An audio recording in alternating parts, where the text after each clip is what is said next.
Бүгін біз Жалал Абад шаарынын тургундарына жакшы маанай тартуулоо максатында жана сергек жашоону пропагандалоо максатында бүгүнкү иш-чараны уюштуруп жатабыз. Бүгүнкү иш-чарага эч кандай акча каражаты бөлүнгөн эмес.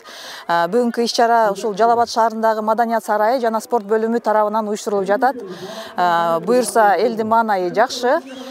Негизинен ушул бүгүнкү күн дем алыш күнүнө атайла уюштурулган. Ушул жөн эле үйдө отурбастан ушул жакшы маанай алып кетет деген үмүттөбүз.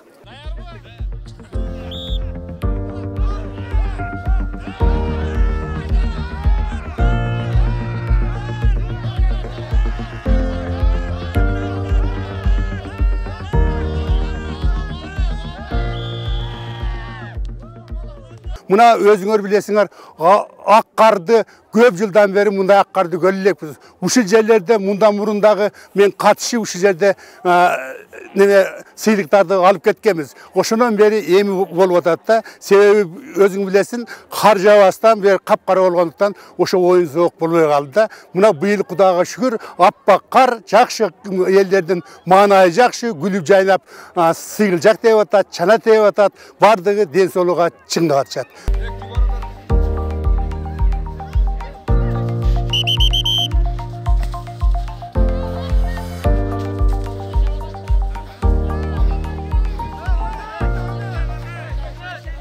Күндөгөдөн караганда сезимдер башка болот.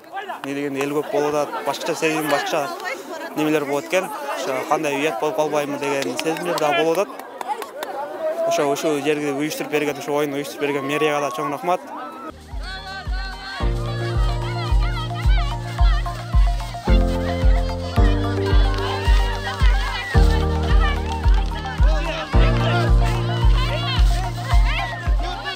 Негизи ушундай иш-чаралар көп өтүп экен да.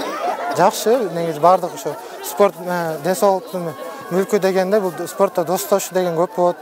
Өз ара байланыштар болот. Ошондуктан мындай чараларды көп өтүп турса экен дейм.